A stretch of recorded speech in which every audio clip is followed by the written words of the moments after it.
مالک بن دینار رحمۃ اللہ علیہ بہت بڑے بزرگ گزرے ہیں۔ حضرت حسن بصری رحمۃ اللہ علیہ کے زمانے کے بزرگ ہیں، ان کے ہم عصر ہیں۔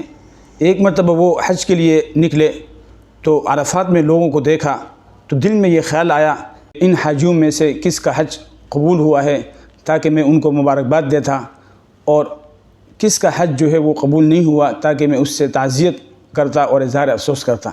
پھر وہ فرماتے کہ میں نے خواب دیکھا کہ ایک شخص کہہ رہا ہے کہ اللہ تعالیٰ تبارک و تعالیٰ نے سوائے محمد بن ہارون بلخی کے سب کو بخش دیا اور ان کا حج قبول نہیں کیا۔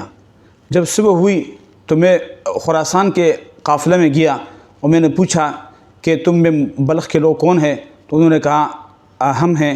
میں نے ان کے پاس جا کر محمد بن ہارون بلخی کا حال پوچھا تو لوگوں نے جواب دیا کہ تم نے تو ایک عابد اور زاہد آدمی کا حال پوچھا ہے، وہ یہاں کہاں ہوں گے؟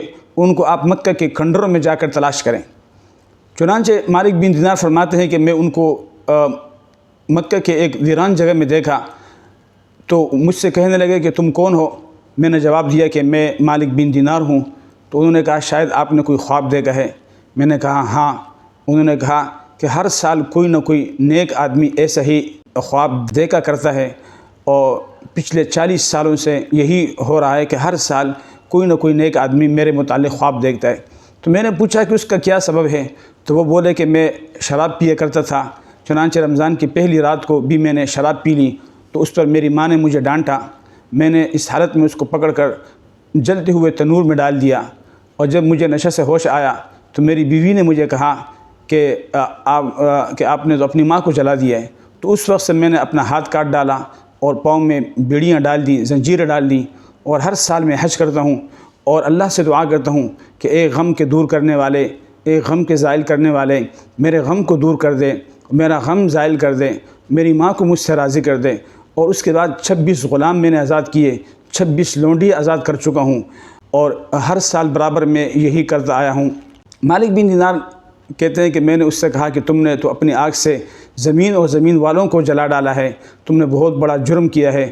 تو اس کے بعد میں نے اسی رات خواب میں حضور صلی اللہ علیہ وسلم کو دیکھا کہ آپ صلی اللہ علیہ وسلم فرما رہے ہیں اے مالک، خدا کی رحمت سے لوگوں کو مایوس نہ کرو۔ خدا تعالیٰ نے محمد بن ہارون بلخی پر خصوصی نظر کی اور ان کی دعا کو اللہ نے قبول فرما لیا ہے اور ان کے گناہوں کو معاف کر دیا ہے، اور پھر ان کو بتا دیا ہے کہ وہ دنیا کے 3 دنوں کے برابر دوزخ میں رہیں گے۔ پھر اللہ تبارک و تعالیٰ ان کے ماں کے دل میں رحم ڈالے گا اور وہ اللہ تبارک و تعالیٰ سے ان کی معافی کی درخواست کریں گی، اور اللہ تبارک و تعالیٰ انہیں بخش دے گا، اور دونوں کے دونوں جنت میں داخل ہو جائیں گے۔ مالک کہتے ہیں کہ میں نے یہ خبر محمد بن ہارون کو پہنچائی تو اس کے سنتے ہی ان کی روح پرواز کر گئی، اور پھر میں نے ان کے جنازے کی نماز پڑھی۔